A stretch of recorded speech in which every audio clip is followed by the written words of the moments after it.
Hi, my name is Dr. Erik Domingues. I'm a board-certified dermatologist and assistant professor of dermatology at the UMass Chan Medical School. I am also the CEO and medical director of Modern Dermatology of Massachusetts, and I'm happy today to discuss how we set expectations when treating our patients with vitiligo. It is important to recognize that vitiligo is not a cosmetic condition. It is a chronic autoimmune skin disease and should be treated that way. It can be associated with other autoimmune diseases as well. We know that many of our patients with vitiligo have been told for years that it is considered cosmetic or that there are no effective treatments for vitiligo. In 2026, we should really make it our job to mention vitiligo to our patients when we see it. Many of our patients have been undiagnosed for many years, or they have been told again that there's nothing to do. So whenever I see patients presenting to clinic, whether they are there for vitiligo or another reason, and I see vitiligo, I will tell them that they have vitiligo. And certainly never be afraid of bringing these patients back. If they're coming in for a skin cancer screening, just by mentioning their vitiligo, they already feel seen and heard. And as a result, I bring these patients back for a separate visit to really dive more in depth into their vitiligo discussion and potential treatment. We know that vitiligo, of course, when we discuss it, we discuss the types of vitiligo. Nonsegmental, which is more amenable to medical therapy, is the most common type of vitiligo. And there's also segmental vitiligo, which is less common, impacting anywhere from 5 to 16% of patients and more amenable to surgical therapy. You can have a mixed picture, however, as well. When setting expectations, you also want to discuss the repigmentation patterns. We see two main forms of repigmentation. Perifollicular, where I describe the polka dots in patients. Whenever I see these and show them to patients, they get very excited because we know that certainly they are starting to repigment.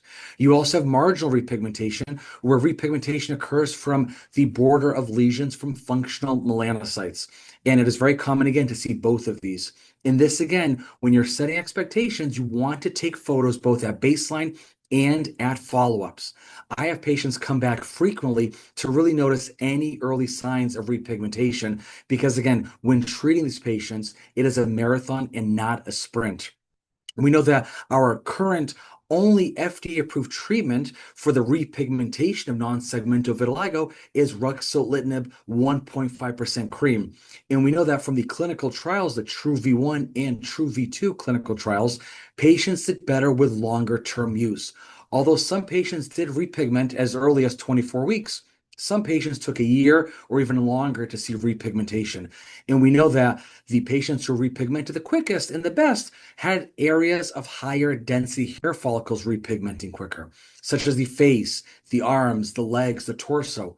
But areas that have lower density of hair follicles, such as the dorsal hands and feet, took longer.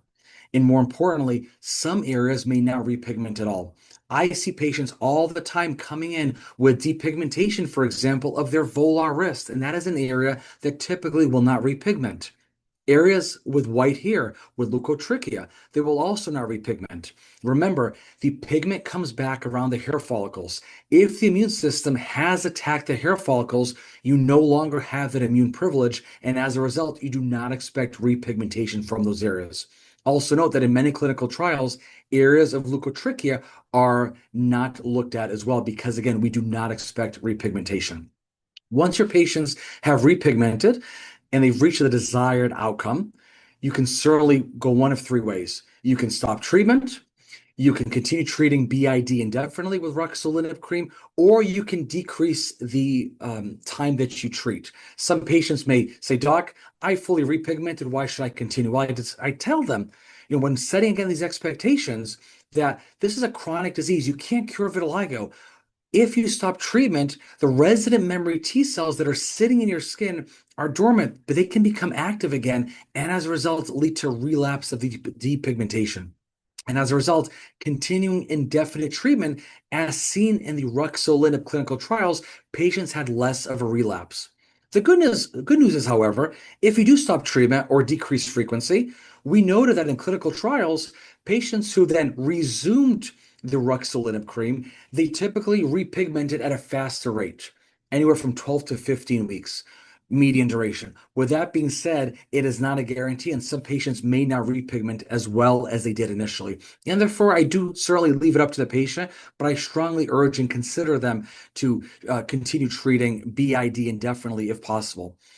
As more therapies now become available in the near future, including oral therapies and other systemic agents, ruxolitinib cream is certainly not going anywhere. We know that ruxolitinib cream is certainly going to be the mainstay of therapy, and I predict that we are going to likely use ruxolitinib cream in combination with systemic therapy. Really hitting vitiligo from a topical and a systemic route is certainly going to give patients the best possible outcome in the future when treating vitiligo. So in 2026, we definitely have a very exciting time now where our patients with vitiligo no longer need to hide. They no longer need to be ignored. And we should certainly treat these patients and mention their vitiligo whenever we see it to really be on their side, coach them, be their champion, encourage them to treat if they'd like to. And again, see them frequently for follow-ups so that ensures the best possible outcomes. Thank you.